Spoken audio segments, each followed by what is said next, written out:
Helios Airways flight 522 13 अगस्त 2005 की दुर्घटना की पूरी कहानी। दुर्घटना का सारांश। फ्लाइट हेलियोस एयरवेज फ्लाइट 5222, तारीख 13 अगस्त 2005, टाइप बोइंग 737-300, यात्रा मार्ग लरनाका साइप्रस से एथेंस ग्रीस होते हुए प्राग चेक गणराज्य।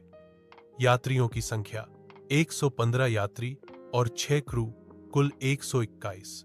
मृत्यु सभी 121 लोगों की मौत।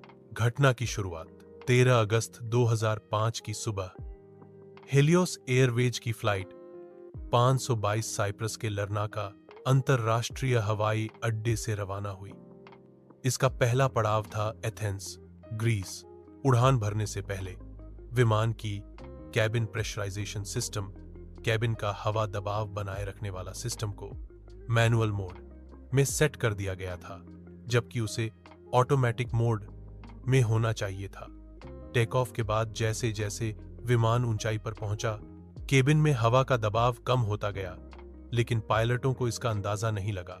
समस्या की शुरुआत। ऊंचाई पर पहुंचने के बाद दोनों पायलटों को ऑक्सीजन की कमी के कारण हाइपोक्सिया हो गया, दिमाग में ऑक्सीजन की कमी।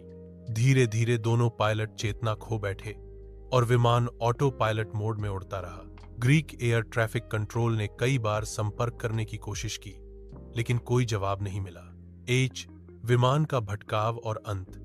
ग्रीक वायुसेना के 2 F-16 फाइटर जेट्स को विमान का पता लगाने के लिए भेजा गया। जब फाइटर पायलटों ने फ्लाइट 522 को देखा, तो उन्होंने पाया कि कप्तान की सीट खाली थी और को पायलट बेहोश था। कुछ देर बाद एक केबिन क्रू सदस्य एंड्रियास प्रोड्रोमो, जो कि एक प्रशिक्षित पायलट भी था, ने कॉकपिट में प्रवेश किया और विमान को नियंत्रण में लेने की कोशिश की, लेकिन तब तक बहुत देर हो चुकी थी। विमान का ईंधन खत्म हो गया और वह 12:03 बजे ग्रीस के ग्रामाटिको गांव के पास पहाड़ियों में क्रैश हो गया। नतीजा, दुर्घटना में सवार सभी 121 लोगों की मृत्यु हो गई। यह साइप्रस के इतिहास की सबसे भीषण विमान दुर्घटना थी और ग्रीस में भी सबसे घातक। जांच रिपोर्ट। मुख्य कारण प्रेशराइजेशन सिस्टम की गलती और पायलटों की चूक। विमान टेक ऑफ से पहले ठीक से चेक नहीं हुआ और अलार्म को गलत समझा गया।